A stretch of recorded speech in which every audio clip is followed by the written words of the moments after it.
last night because we have a lot of cake to make. That's why people in the old days were so much stronger. They had to do this stuff and it was, they get muscles just from being a baker. Yeah.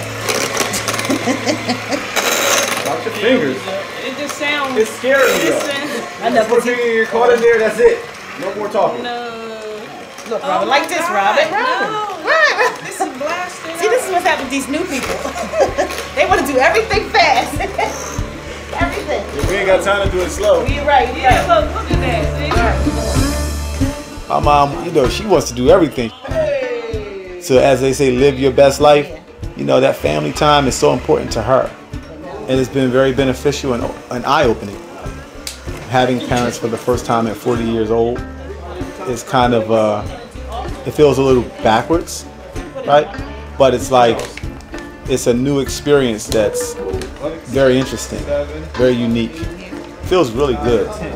45 minutes. All right, that's what you want. Hey, Dad. Yeah, man. Tell us about that sweet potato pie y'all made. Wasn't a success. What was wrong with it? What was wrong Why with you it? say it like that? Well, actually, I didn't mind it, but everybody else did. Okay. Here. This is gonna be the wedding. Which is why I'm saying. They are getting married. They've been together for a long time, 46 years. And 40 of those years have been in separation.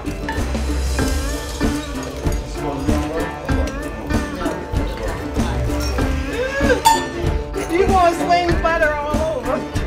I mean, just the fact that they're home and that prison thing is over, you know, it's really, really, really good.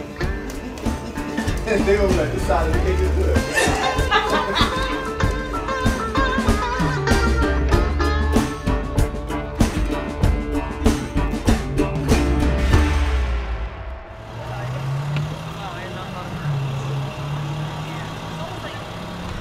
Welcome aboard, everyone. You're about to get the tour of your lifetime. My name is Mike Africa Jr. I am a member of the MOVE organization. We're going to talk about the injustices in the city, and we're going to talk about the resistance to that injustice.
Police arrested 9 of our family members. And of those 9, 2 are my mother and my father. And I was born in prison. So we're about to go down this street here. I don't come down here much, so. This is Osage Avenue. This is the site where the people that lived in this house, which was other MOVE people, they were campaigning to get the other MOVE people out of prison. On May 13th, 1985, the city of Philadelphia came to our house yet again. they flew a helicopter over our house and dropped a bomb on our house. The bomb ignited a fire. The fire burned down this house. Inside of the house was 13 people. Of the 13 people, 11 of them died. 5 of the 11 were children.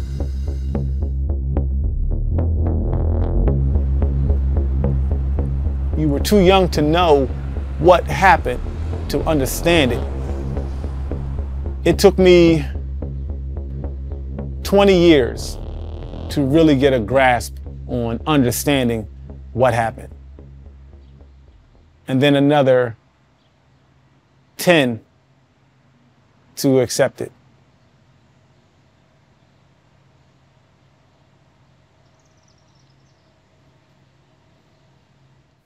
My name is Mike Africa Jr. Hey, what's up? You remember us? I do. Yeah. Yeah. We've been here since like I remember. 82. I remember. What's up? I'm all right, man. How you doing? You still here? Still here. We still here. So what's up with all of this? They sold it, the city sold it to these developers. The city sold the whole block? In Pine Street. And Pine Street. Yep, for $1 of property. I went downtown and checked it. They gave them each one of these joints for $1.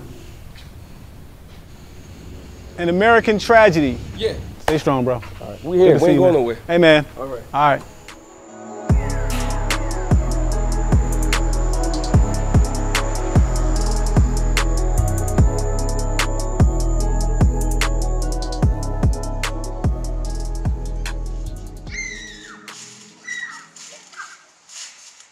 Oh, that's a look at this perfect tomato. That's a cute one.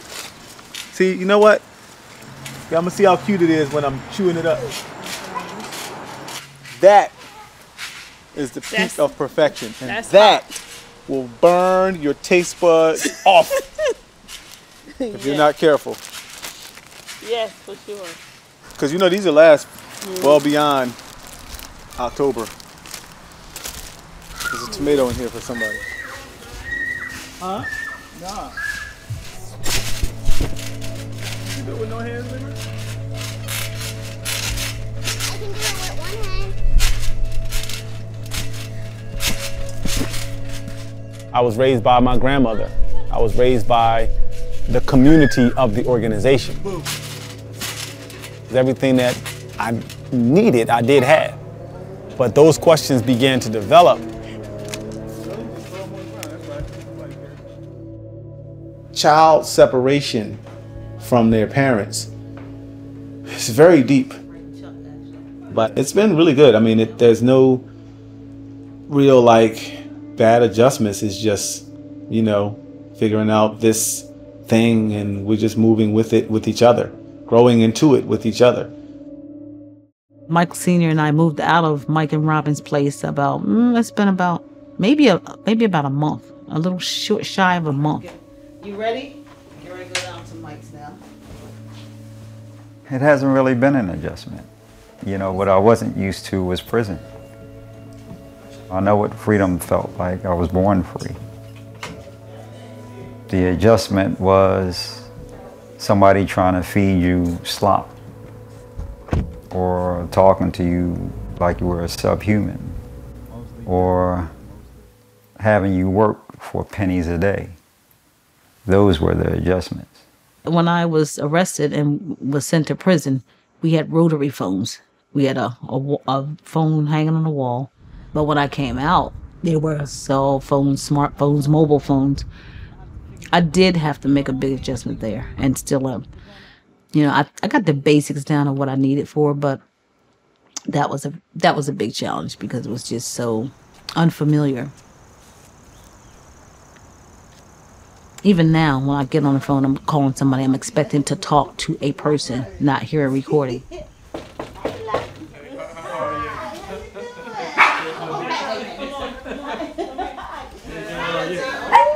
Coming home to hugs is something I left and something I returned to, so that was seamless. How you doing? You look like now you just got I know, lean to the side. What's his name? Fat Albert. With the one with the hat. This is a mini Donnie Hathaway. Oh yeah, that's right. There you go. Let him go, boy. Yeah. What you mean? Your time is on it? You want rice? Look at that. Rice? White rice? Nah.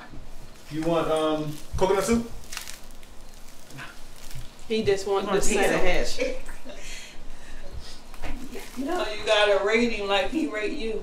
When you What happened to This is the best sandwich since Phoenix. That's your alter ego, Let right? it all out. In prison, we've had demonstrations and hunger strikes, and we don't subject ourselves to people who we know has proven to be untrustworthy and particularly vicious towards us. There is no getting around the toxic environment that they put you in, the stressful environment they put you in. So it's always been some kind of warfare, and don't think that just because we went to prison that it ended. You know, the assaults continue. Oh yeah? Debbie and I, yeah, we stayed in touch by writing letters, and we communicated through our children. I never did that. Debbie and I have been knowing each other since 14. And, you know, together committedly since 16, 17. And for me, you know, she's always been my girl. You know, she's always been my girl. For several reasons, you know, we wanted, you know, something official. We started talking about dates, when would be the best time. You know, for me, the best time was the day before. I said, yesterday, we're going to take care of this today. You know, so.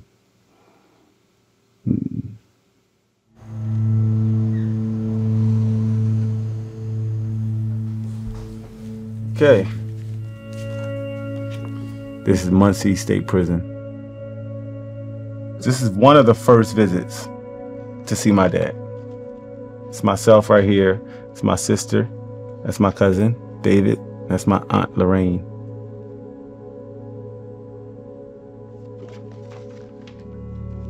This is a picture of me and my mom at Cambridge Springs.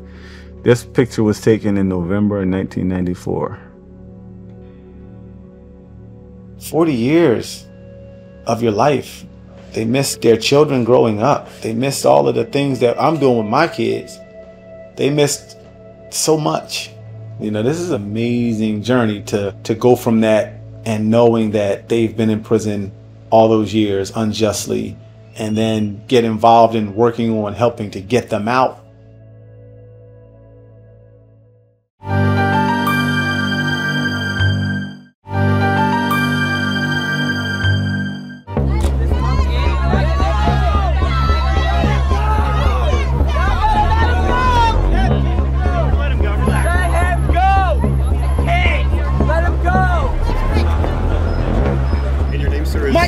From the MOVE organization. Now I want to point out, I got 9 MOVE people sitting in prison right now doing 30 to 100 years for a crime they ain't committed, including my mother and my father. We got serious work to do. Yeah! On the move! Long live John Africa!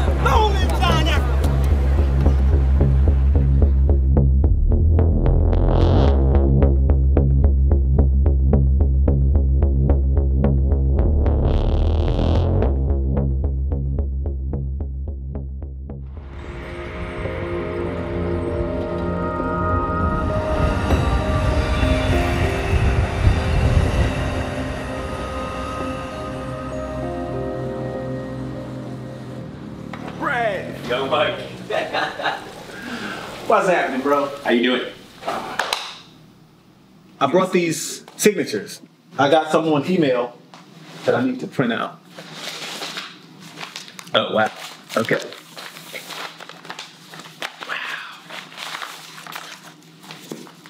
Have you counted them? How many do you think we have? I think it's over 300 and over 25 different countries. This is great. Yep. So as you can see, this envelope didn't hold up. And then these are some of the handwritten ones. So these are great too when there's I know show that it's specialized. Right. From around the state of Pennsylvania, and then looking at this, countries around the world, states all around the country, New York, Florida, Seattle, California, Burma, the Philippines. It's deep. Yeah. So that's great. Deep. This is great. You know, I mean, I think that it's important to be able to show that there's wide support for the Move 9. So these are some of the packets that we did. A copy of each one sent to each and every board member. Yeah, these were the original ones we did.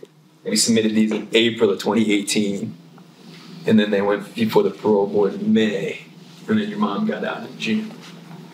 And so we had this thick for your mom.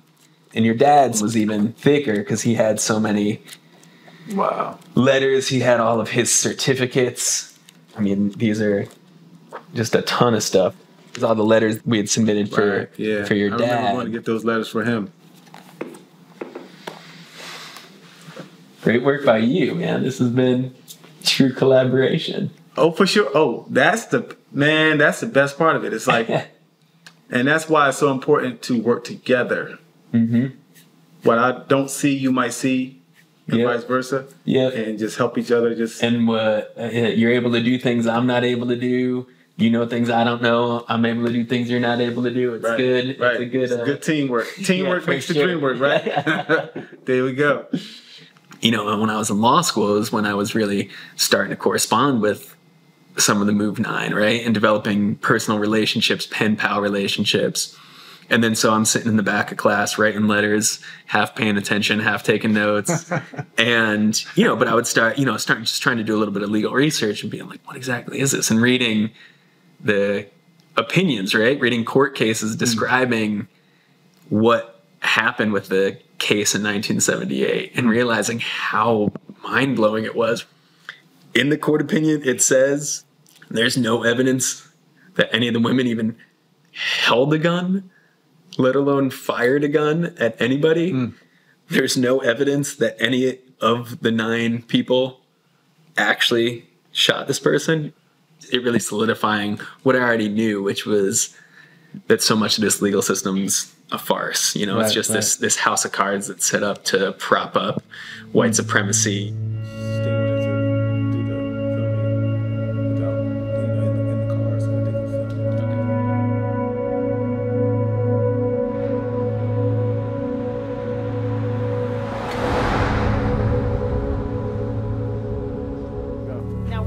Just walk right in. Do they need to do it again? Let my people go. Let my people go. Set my people free. Set my people free. I'm letting my people know. I'm letting my people know. I love you like you will. I love you like you will. Start our first conversation. Welcome to the stage, Debbie and Mike Napokon. So what you can do is what you can do in your lifetime. Feeling that you feel for working for or working to either against an injustice or working to right a wrong is a good feeling. You know, it's a very satisfying feeling. We have had this expansive definition of revolution and most of us accept that it's a process. What does that work in actual process look from y'all's perspective? The first person you're going to have to challenge is the person you look in the mirror. You got to make sure that you're as respectful of that information and feeling as you expect others to be. And if you're not, that's work you have to do. You know, that's work that you have to challenge others to do. Just because a person seems to be in opposition to the information and the example you set does not mean that you're not affecting them. You know, if you want to see Sandra Bland, Tamira Rice, and Ayanna Jones, you know, just on and on and on. You know, you have to fight, and you have to fight with those who are already fighting, who's been fighting. You know, and if you don't care, then we coming for your ass too.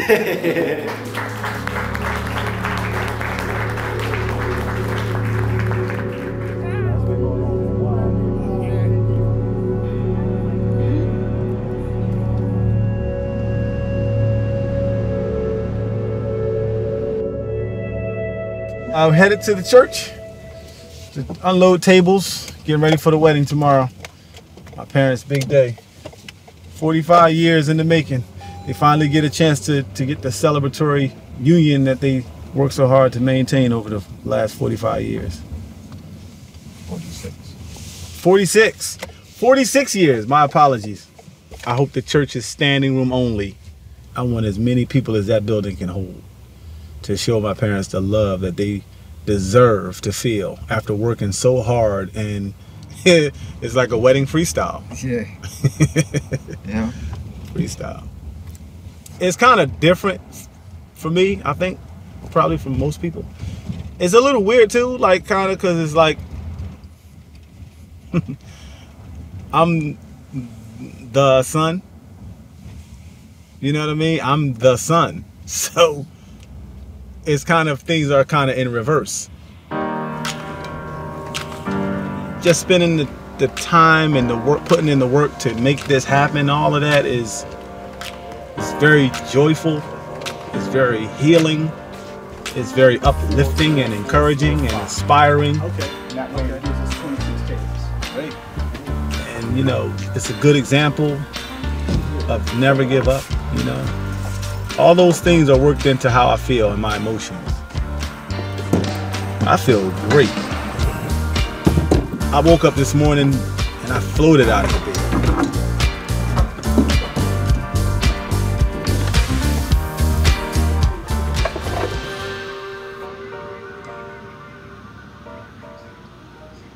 Lift.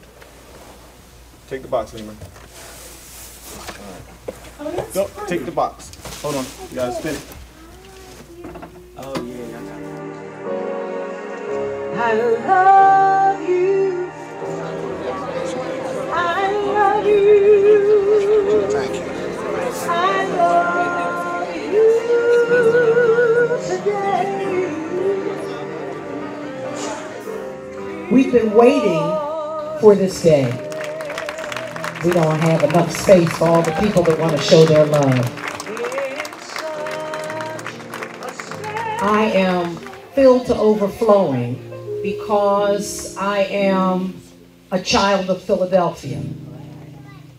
And for many of us who have been friends, family members, supporters, we've been waiting to stand in solidarity and to let Michael and Debbie know that we love them. Though small in size, these rings are very large in significance. They're made of precious metal, and they remind us that love is not cheap and it's not common. I want you just to turn around and look out there at all these people. You all have been apart from each other for 40 years, but your love stayed strong. And now, turn back around to me so we can formalize this. Who gives this woman to be married to this man? Say it real loud so everybody knows. We do! I, therefore, by the power that has been vested in me by the state of Pennsylvania, and most of all by God, I pronounce that they are husband and wife. And may God bless and keep you.